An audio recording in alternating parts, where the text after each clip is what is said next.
The championships. The academic excellence. This way is the Roadrunner way. The achievements are endless. But that's not the only reason why we're here. Our calling is higher than just wins and losses. Degrees and awards. No, there's more to it than that. Our road to excellence Is found when we Compete passionately. Accept responsibility. Lead courageously. And live unselfishly. These principles will produce results in all the roles that we experience. this way. Is the Roadrunner way. And that spirit lives in all of us. Whether you're on campus, Or part of the larger Dalton community. excellence is not achieved alone. We're all in this together. This way. Is the Roadrunner way. Come with us. This way. This way. This way. This way. This way. This way.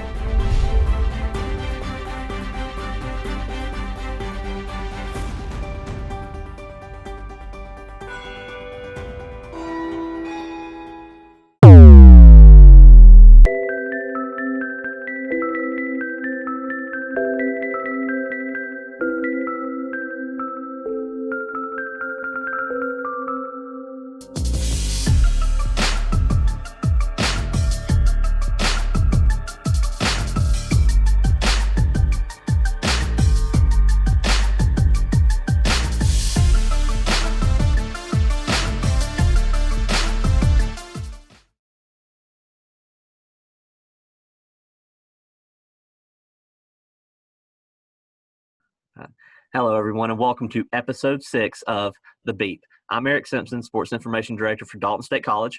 We're going to be doing something a little different this week. A lot of things happened last week in the NAIA, and I really wanted to kind of dive into it. But we didn't have all the information at the time, which is why we didn't have a show last Thursday. So to help us out, I've invited a friend of mine, Carter Moles. He's a Sports Information Assistant at Faulkner University, to join us to talk about it. Carter, thanks for joining us. Yeah, thanks for having me. All right. I want to mention from the jump, I absolutely love the name of the show. Fantastic name. I love all the beat branding that y'all do. It's fantastic. You know, it's simple. It stays with it. You know, it took me 5 seconds to really think of the name. So, Yeah. well, for some of y'all who don't know, Carter, he's a good friend of mine in the sports information profession. We kind of come from the same background. I went to Dalton State. I beat down the door until I got an internship here that ended up turning into a job. When I met Carter, I was starting out as an SID, and he was still a student at Faulkner calling games for the SSAC during the championships and such, and went to school at Faulkner, and he was so good they had no choice but to hire him once he graduated. They didn't want to let him go. So we both come from that background where we're at the school that we graduated from. Some of the things that we wanted to talk about today, it's kind of like the state of the NAIA. Both of our schools being in the same conference, being in the same under the same governing body, even though we have our differences. Dalton State being public, Faulkner being private. There's a lot of similarities that we have to deal with. Now, for those of you who have not heard, the fall sports championships from the NAIA have been delayed until spring of 2021. This includes men's and women's soccer, men's and women's cross country, women's volleyball, and now football as well. And Carter can help us out a little bit with that because Faulkner is a school that has football, and they're going to be going through that as well. We're going to be touching on a couple of other different things, but we're going to start there. So, Carter, what are your thoughts on the NAIA delaying the championships to spring of 21?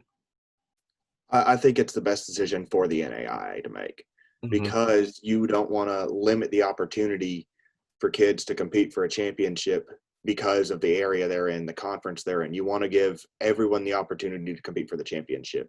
And this model allows that to happen.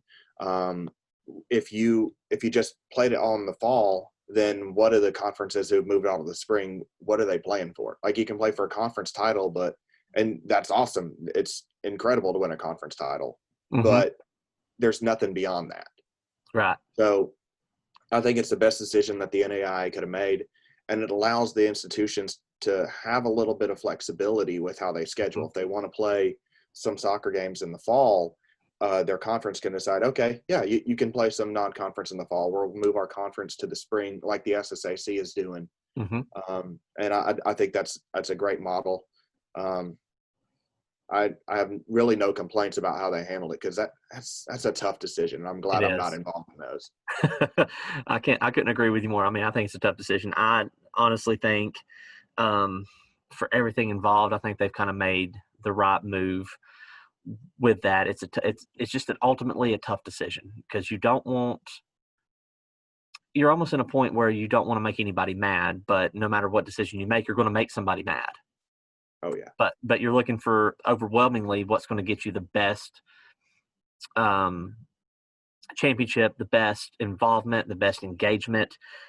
They had earlier sent out a plan to play that involved 50% of the teams in a given sport being cleared to play, quote unquote, would be a threshold for the sport continuing for the year and for a championship being held in the fall. As of July 28th, the biggest number of schools or the largest percentage of schools that were able to play their sport according to state and local guidelines was football at 74%. Every one of the other sports was barely over 55%. So in seeing that, it kind of helps you see why they came to that conclusion of moving that, because at that point, if we have more time, more teams can be able to participate for a fall sport in the spring. Yeah. And a lot of the football, that 74%, 22 of them are in this Southeast region, in the Mid-South Conference, which basically is merged for football, the Appalachian, Southern states, the Sun, and the Mid-South, all into one conglomerate of a super conference of 22 teams, 3 different divisions. And when you had all of them saying yes, that's going to raise the percentage up. And we saw most of the conferences that had football were going to play, because in the U.S., fall means football, and it's hard to wrap around. We probably may end up playing football in the spring this year, and it doesn't make any sense, because in the spring we want to be sitting out at a baseball field with a hot dog. Yeah. We're not necessarily thinking about college football, and it's just it's going to throw us for a loop. But hasn't everything in 2020 thrown us for a loop? You know, it's like that old line from that movie Dodgeball. If you could dodge a wrench, you can dodge a ball. Oh yeah. I feel like that's kind of like where we're at. If we can dodge a wrench, we can dodge a ball at this point, and our big ball is everything that's being thrown at us in this year of 2020. Yeah, if you can dodge coronavirus, you can dodge the murder hornets. Like one thing after another. For real, it's a compounding situation, and I mean it's just been something that's different and unique from this perspective, which is why last week I wanted to take a step back, gather some information, and really kind of delve into this this subject. The NAIA said, given the fast-paced, and I'm quoting them, given the fast-paced and constantly changing nature of the current environment, the Council of Presidents recognize that the likelihood of safely completing the fall sports season decreased significantly. Mm-hmm. Now you match that with what we've talked about with the threshold per sport, state and local guidelines. It makes sense as to why everything would be moved to the spring. Mm-hmm. As much as we're looking forward to football coming up, here in a few weeks, your major Power Fives are figuring out a way to make that happen. But the NAIA is all about small, college collegiate athletics. And that creates a whole different, scenarios, opens up different cans of worms that some people actually don't understand. Mm-hmm. Yeah, like the testing requirements, right, are so difficult for smaller schools to meet. If you're a school like Alabama or Georgia, you've got the funding where that can happen. It's harder to find that funding where you've just got extra income that you weren't expecting to happen in order to pay for all these tests, right, and to make sure that everything is done as safely as possible. It's almost impossible for small schools to pull it off, but these bigger schools, they can. And I think that's where we're seeing a lot of the dichotomy of college sports right now. Exactly. I know it's been mentioned, for years watching the big, programs and networks, but you're, especially in football, your group of five versus your power five. This is where you see that split up close and personal because, even though, we work at one university, we grew up as fans of football powerhouses around the country, and when you really clue into that, you don't think about these other things whenever you get a job in a smaller collegiate circle and you're like, whoa, okay, I got to take a step back. I didn't realize it was like this. I thought it was just everything flowed in and you just chose to do this. But no, it goes into your funding and who helps take care of you and your donors and all of that meshed together. And that's why those big power fives have that, because they have that base to go to ask for funds.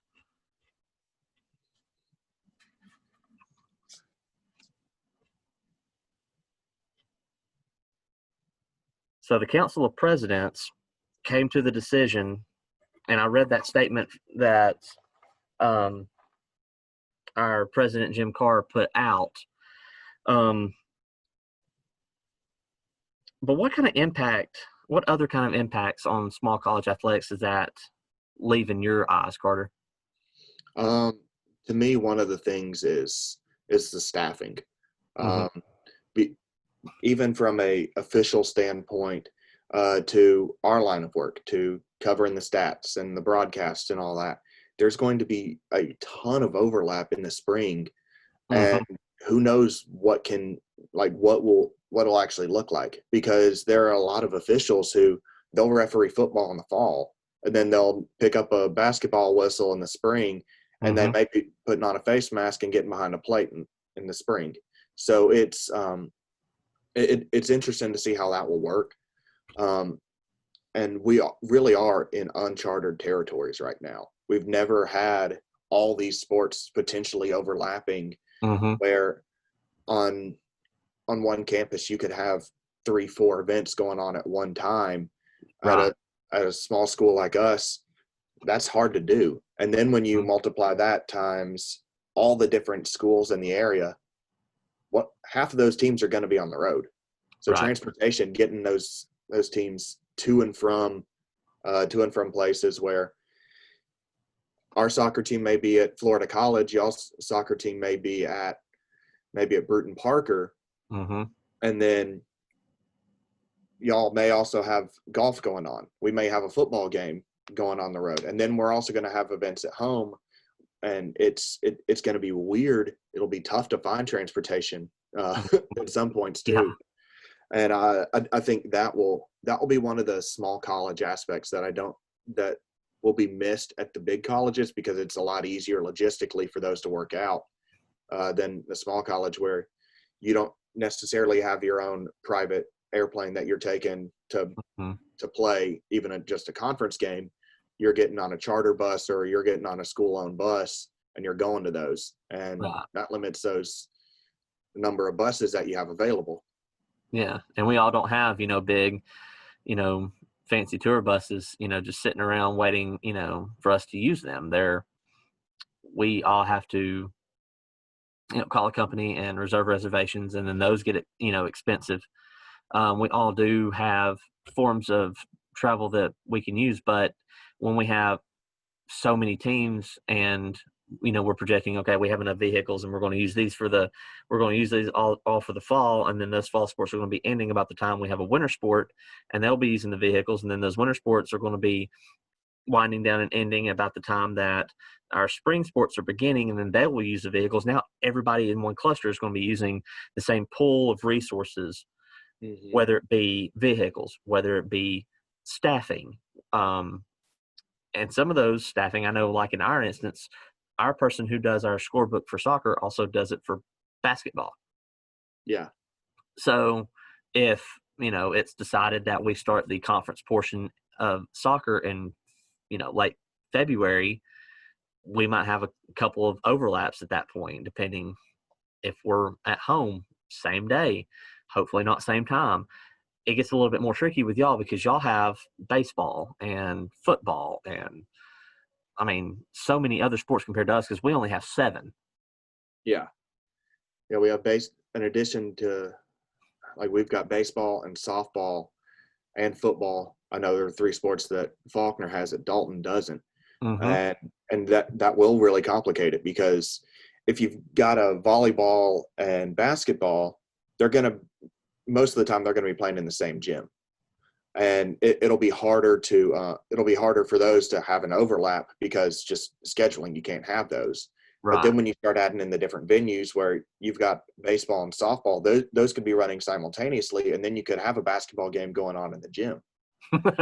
So it'll be difficult, but right.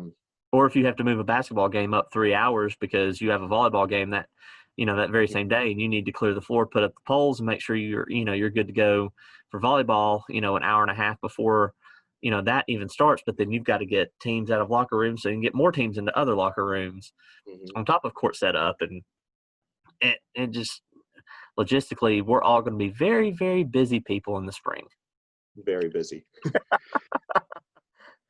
Well, not just for right now, not thinking ahead into the spring, but thinking back a little bit. This global pandemic has had an impact on us since March. I mean, we were looking at something great for the conference. Faulkner was ranked in the top 10. We were ranked in the top 10. Y'all won the conference regular season. We won the conference tournament. We get our draws for Kansas City. We're all ready to go, and then fellas, stay home. We're canceled. It was a crazy hour span of time because before the conference call with everyone on everyone going to Kansas City, we were seeing all the news from NCAA Division I of all the conference tournaments being canceled, and we're like, is this thing actually going to happen? Right. And we get off the conference call, and I'm texting my wife, hey, honey, this is where we're going to be staying because I was going to be going with Faulkner there and covering them. And we're like, okay, we're going to be staying here. We're going to leave at this time. And then 30 minutes later, actually, we're not going at all now. And it was one of our best seasons we've had in a very long time. Right. And we hadn't been to the tournament since 2016. And we hadn't been ranked that high. It's passing me right now, but in a very long time going into the tournament. And both of our teams had a really good shot of winning the thing as well. Yeah. Because we had put on 2 great. I mean, one game early in the season whenever we were both getting, things figured out from a team perspective, was still another close game. But that shootout at, y'all's arena, that was a ball game right there. Yeah. Back and forth. That was one of the best small college, that was what small college basketball is all about. Yeah. And then we have just, you climb up to this pinnacle of 197. Y'all have got a shot to tie it at the end that rims out. It was nuts. To a conference tournament that was really, really competitive, a lot of good close games. So it's all done out of nowhere. And I feel bad for the D2 teams who they had gone up to their final site. I can't remember where it was right now. They'd actually tipped off a couple games. It was in North Dakota, isn't it? It was somewhere in the plains. Yeah. Maybe Iowa, South Dakota, somewhere like that. Yeah, maybe South Dakota. Sioux City, isn't it? Yeah. Yeah, it was Sioux City. And they get there, and they're ready to play. Some of the teams had already played, and then they're about to put the ball up in the air for another game. Then, all right, off the court, we're done. You're going home. What? Yeah, they had already completed the first round, and midway through the first round, they'd already said that the tournament was going to continue, but without fans. Then they had already tipped off and completed one game, tipped off, and almost got to halftime of the second game whenever they called timeout, I believe, and said, go off the court, everybody go home, we're canceled. Yeah. I mean, that one was one I think they probably should have just. I understand because everybody else was at the time, and no one. The information was so scarce. You know, you couldn't risk it. Yeah. But that right there is definitely heartbreaking and gut wrenching because, you know, one thing we'll transition into as our next topic was, you know, spring sport athletes get, you know, that extra year of eligibility. Mm-hmm. Basketball, not so much because they completed a full season, even though they did not get to complete or go to their national tournament. So that's what's even more heartbreaking is that you have a shot, especially for the D2 teams like you were talking about, that have a shot. They're there, they're competing, and the ones that are still alive in the tournament, that's it. They're done. Yeah. And it was really tough when, like, I went to school with some of the guys on our basketball team, and we didn't have very many seniors on our women's basketball team, but we had several on our men's. Mm-hmm. And I'd been in class with them, and now I'm covering them, and they don't get the ending to their senior year that they earned. They earned that ending. And it seemed unfair, but it was the practical thing to do from the NAIA standpoint. Like you just can't risk that with how quickly everything was changing. And if the NBA is not going to risk it, it's hard for smaller schools to risk it. It really is. If you see anybody that's way bigger than you not taking that risk, then you have to really question if it's the right thing for you to do.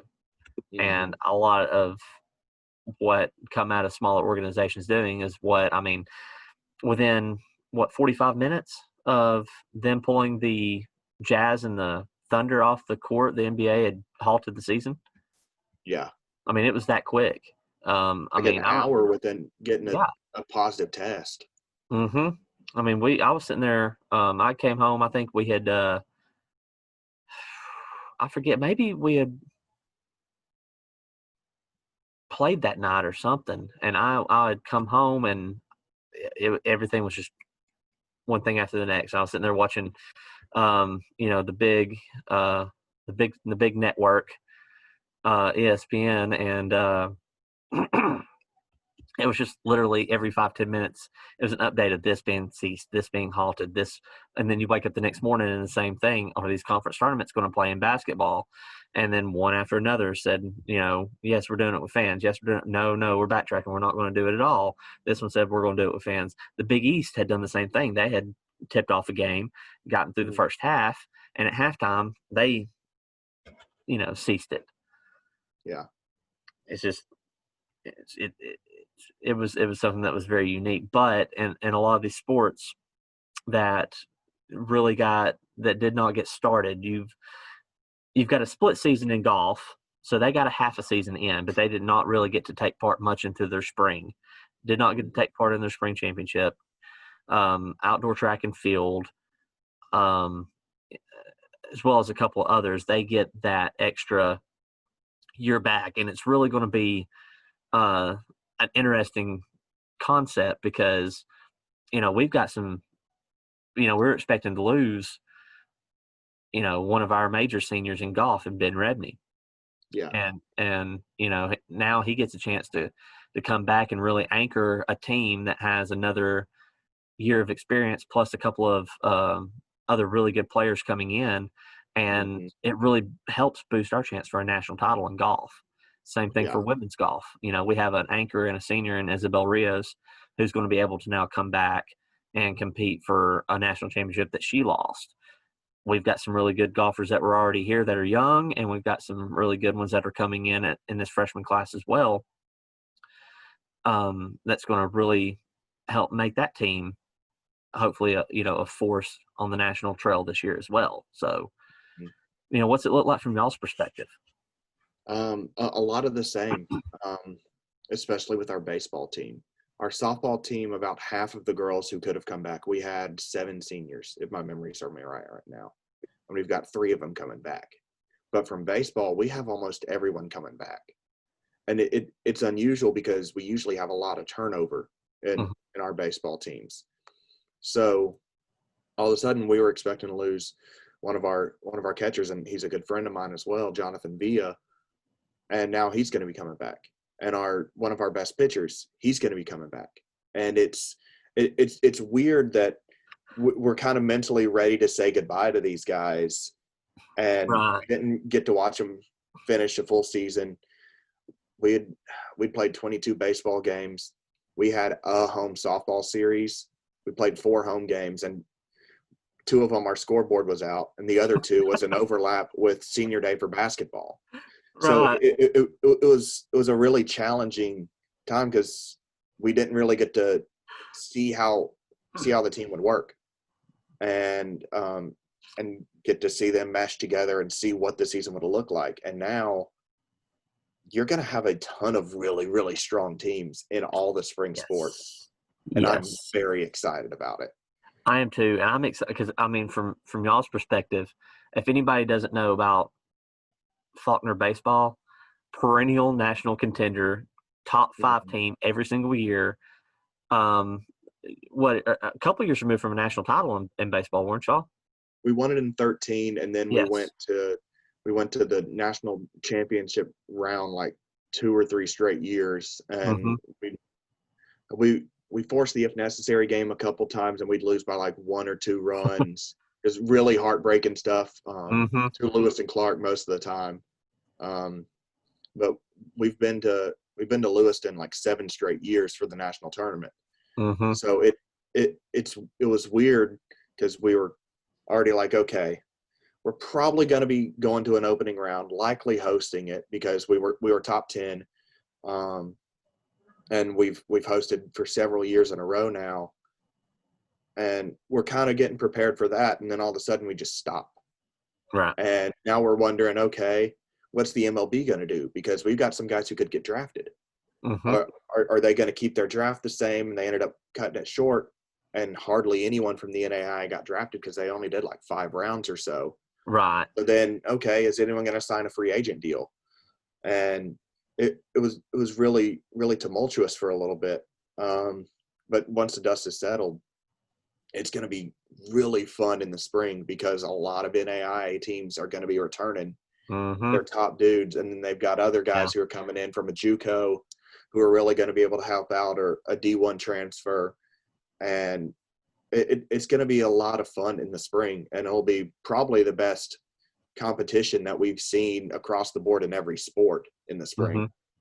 And, that's one thing that creates that excitement for us, is being able to see, these things, these expectations of, these highs of, yes, we're going to have a great season, then to the lows of, well, okay, we're going to lose these seniors, to, we're getting them back, and then we're getting these groups in, and that's fantastic and all. But whenever like you said, when the dust settles, one thing you've got to look back on is we're going to have gargantuan freshman classes this year with them getting a year back and then bringing in a new class and having to, honor some of those commitments that you gave to them, and where's that money coming from as well, because you're expecting this number of a team. Now the squad size is going to grow by like 20 or 20, 25, in some cases, depending on how big your freshman class is, if you have a JV team, if you don't have a JV team.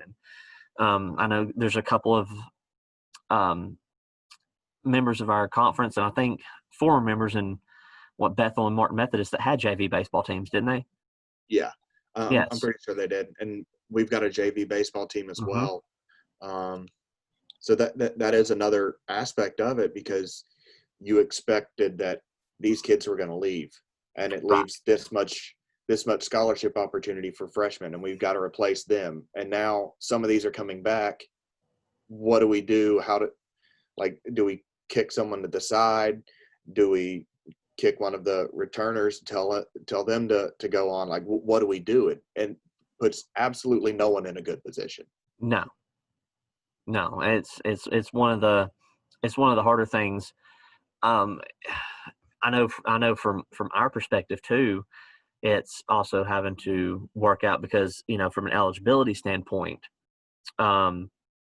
you're also expecting these kids to, graduate, on time. And they, to be eligible, have to be in 12 hours. Mm-hmm. So if, for example, for soccer, if you're expecting a fall sport to end in the fall, and then that one of your athletes would graduate in December based on their stuff, but now they're like, okay, well, I came here to play. I want to play. And now they're playing in the spring. It's figuring out, okay, how do we make this happen? What does a minor, look like for you now that you can possibly claim, so that you have the class hours to make sure that you stay eligible? Because that's not all the wheeling and dealing involves money, but it also involves the student athlete themselves, making sure that they're taken care of from a perspective of getting an education. Yeah, and then do you try and start a master's program off of that so you can play again, or what do you do? Do you maybe take a couple more courses in the fall that you don't necessarily have to have, and like you said, try and pursue a minor in something, because it really is uncharted territory. I know I've said that a couple times now, but we've never been here before, and we don't know what this looks like, and it's kind of fun on one hand because it's not just dullness, but it's also just confusing because minute to minute information can change. Exactly. You think you're playing 1 minute, and the next minute you're not, but then the next minute new information says, okay, well, we can do this with X number of people, but you also need to do this to be safe. So it's a complete, it's a complete game changer from our standpoint. And that also, leads us into my last topic that I wanted to kind of hit up with us is, how did you handle this from an SID perspective? It gave me a lot of time to start working on projects that we haven't really had time to do. I started building a lot of stat databases and histories that we've had bits and pieces here and there, but we've never really compiled it all into one. And that gave a good opportunity for that. And then you had the frustrating side of it where I'm trying to work from home, and I've got a couple media guides strewn out across my lap, and I'm working on a laptop, and here comes my 85-pound lab trying to get some attention, like dropping a toy onto my lap. Like, dude, I can't play fetch with you right now. I'm trying to work. So working from home is a completely different dynamic from working in the office. And like I was looking at it yesterday because one of the things we've done at Faulkner is we've switched to Sidearm now, and our site just went live yesterday, and it may still be showing the old site because it's still doing like the 24, 48 hour updates on the servers. Right. But I was looking through all the sites, making sure everything was good, looking through all the sports, and then I saw a story that I'd written on May 2nd about our women's soccer schedule being announced. And then I saw at the bottom where I had edited it saying story's been edited as of May 29th to reflect changes. And now none of those games, that entire story, nothing, worthless now. Yeah. So it's changing so quickly. And we released our website yesterday with no schedule, no rosters, and we had all of those back in like May. We're feeling good about ourselves because usually we're getting to August and we're trying to track down last couple games, last couple recruits. And now we're sitting here August 6, 7, whatever day it is, and we don't have anything. Yeah. It's almost like backtracking to a second summer, in a sense, or a third summer, because, I got that time to get, caught up there in March to, April, May, with not having those championships, to get caught up on some other things and start some other things, especially trying to drive out some content, considering we're having championships. So, my thought process was, okay, well, what can I do from home? Well, let's look at improving what we can do with our social media mediums, especially video type content. So I went back and started pulling highlights and started throwing videos together for different variations with all of our sports. Started doing some record book work as well as you have, and I kind of put that on hold so we could try to get started, but then here come the other announcement that we're delaying until spring 21. I've got rosters ready to go. I've got schedules for the most part in, but all those schedules are now changing. I've updated one so far, but that may end up changing again. You just don't know. It's almost like one of my golf coaches said. I said, yeah, our other coach said they were going to change their schedule. I said, yes, scramble. Yeah, it was really weird because, I've only been in this for 2 years, but already kind of get the rhythm of what a summer's like and what the schedule's supposed to be like, and then you go from in the summer a little bit less work and you at least have something to watch. You go home, you can watch some baseball, and then it just came back. So like for me, I work in sports. I relax by watching sports. So I was just lost. Like, what am I supposed to do with all this time right now? Right. And I hope we never have to go through that again. But it's strange when sports have always been constant. They've always been something where we move out of this season, we move to this one. Oh, baseball's done. Well, it's time to start up football and hockey. And basketball, and then those get done, it's time to start football again. And it's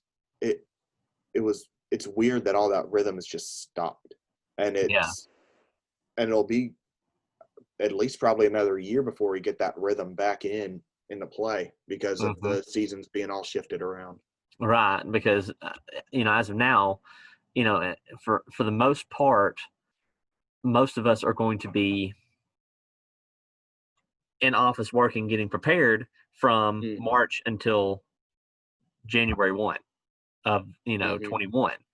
That's what my sense. With the SSAC's announcement of how they're moving stuff, we're still trying to plan on playing stuff in the fall because every institution gets their choice. Yeah. But the cross country championship is still going to remain the same. So cross country is going to be out playing. Golf is still going to be out playing. But as far as hosting anything, our schedule is very limited until 2021. So literally my planning phase has been from March until January of 21. But after that, we're probably not going to get much of a summer next year because you're going to go through all of this and then you're going to have to condense what you do in the summer into probably 2 to 3 weeks to close out a year. And then start preparing for the next year because some of these championships could be played at later dates, into the summer. Just because of you want to make sure everything's not thrown right there so that you have people to staff it from, the home office, on site, help from other, affiliates. So you can't really just say, okay, well, this week we're here for this championship and the next week we're going to be here for this championship. You've got to spread those out a little bit. And whenever you're talking about moving, a men's and women's soccer, which are at 2 different places, and then taking the men's and women's cross country that's at one place, football, plus you've got to have, site locations and different things that fall with that. Basketball, swimming, diving, you name it. Everything is going to be all right there, and you got to figure out a way to spread that up because the home office is small as well. So they've got to plan accordingly. So that you may see some championships running from, April, May, June, maybe beginning of July. Don't put that evil on me, Ricky Bobby. I'm just saying. I'm just throwing that out there. You got. That's something that necessarily hasn't really been mentioned, but you've got to rebook with these sites as well, and they may have already booked something up for a time frame that you're looking at, and the next time frame that could be available would be, a month later than what you're expecting. Yeah. Could have to adjust your site even. Exactly. Which enters a whole new realm of legalese and all that you've got to wade through to figure out. And you got to wade through the muck and the contracts and such like that. So, I mean, it's nothing anything that I've heard firsthand. I'm just saying, looking at it from the perspective of knowing that we're small college athletics, our home office is also, fairly small. Unless we get a lot of help, from member institutions all pitching in together saying, I'll travel, I'll do this, I'll do that, then we're going to be looking at a very spread out schedule in the spring that could lead into the summer handily. Yeah. And then from there, I mean, you can't have a soccer championship going on in July and then expect to turn around, or June, and expect to turn around and do a fall camp at the end of July, working into an August kickoff again. Yeah. So we may have this break of 8 months until January, but after January comes, next December 31st may not be until we get another break. Mm-hmm.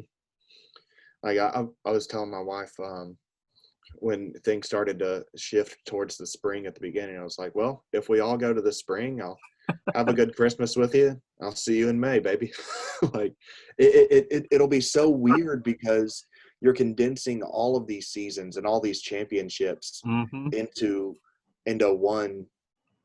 one season, really.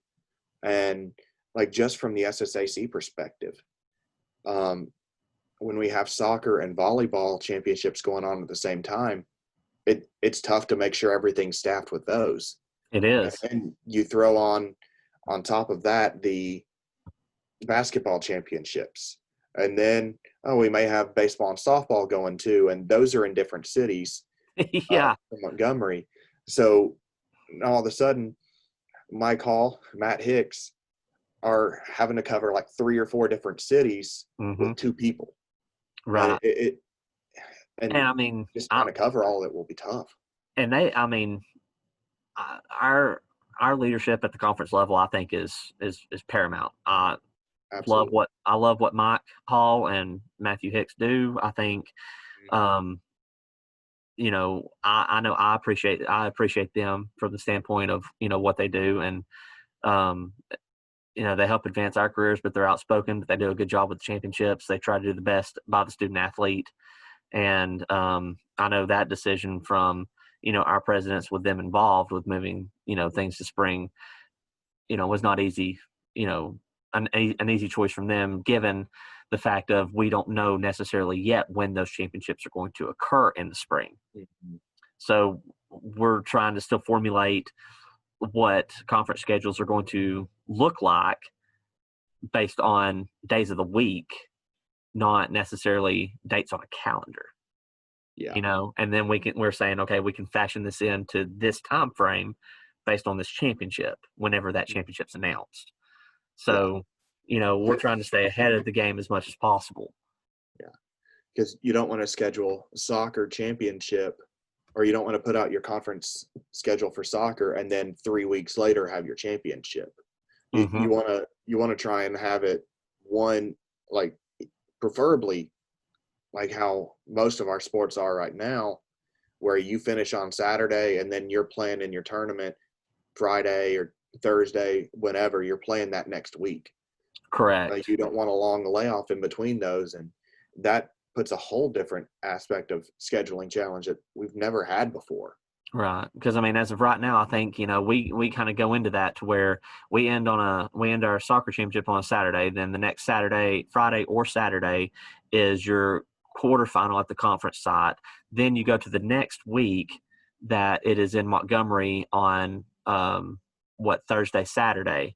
Mm-hmm. Then you have a week off before your NAIA opening round. Then you have another week off before you go to the championship final side if you advance to that. So if you're looking at that type of time frame, you can't put out saying, okay, we're going to start this in March and play for, 6 weeks. But then the NAIA comes back and says, well, the only time we can get the facility for this long is going to be, May X through X. And then you're having to backtrack again and be like, okay, well, let's move the schedule to April so we can get on that same kind of time frame. That's where things, begin to get difficult. And, you've got to be prepared to put schedules out and apply dates later. Mhm. And it's rough, and I think they're doing a fantastic job at the top, and it has made their jobs a lot harder, but they're doing a great job of it as well. Yeah, they are. Another position I don't envy of trying to balance all those schedules. No, and I mean, from that perspective, the way things are going to be happening with these championships, I don't doubt that, you and me are probably going to be on some of these sites, helping, because it's going to be all hands on deck from our conference members, and we just lost 2 that had staffs that also helped and did an incredible job. Yeah. So it's definitely step up time and all hands on deck from our parts as far as conference members too. So it's just going to be something that's very interesting, and new waters are going to be treaded. Yeah. But in the end, I think it's going to be a lot of fun.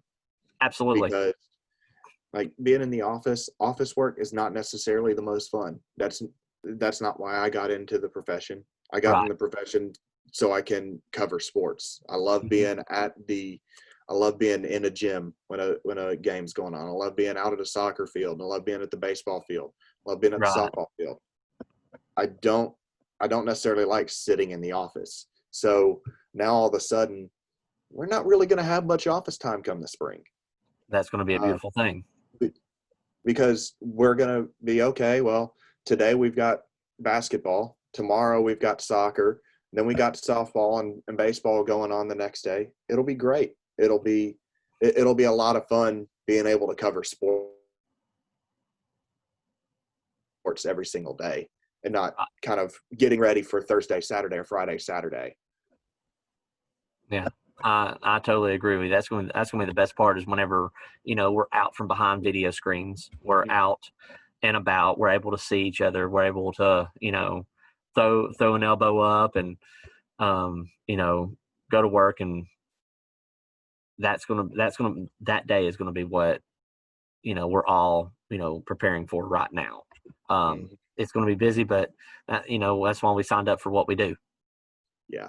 It's because we love it and we love what we do. And even though we get busy, I piggyback on what you said to your wife. I told her the same thing, then trying to keep her updated as well. And I said, we may do something in the fall. It's probably going to be very light, but once January 1 hits, I'll see you in May. Yeah. And I was like, you're going to have me home for a little bit. I said, but once May hits, I said, don't expect to see much of me. Mm-hmm. It's just, she's going to probably end up looking like a single mom of 3 most of the time, and says, yeah, I have a husband. He's a blur. Yeah. He occasionally sleeps here. Like, absolutely. I may just have to get a cot for the office. Yeah. All right. Well, Carter, I think we're going to wrap it up. I want to thank you again for joining us. Absolutely. Had a great time. I'm glad you did. We'll have to do this again. A different variation from the old Q&A, and just kind of being able to sit down and talk about, our situations and where we're at, and what each of us are doing. It's fun. It's fun to do, and we'll definitely have to do it again. Absolutely. Again, everyone will be here every Thursday night with a new video. Reminder, you can follow us, Dalton State Sports, on social media. The handles are going to be in the end credits. I'm Eric Simpson, and I want to thank you for watching, and have a great night.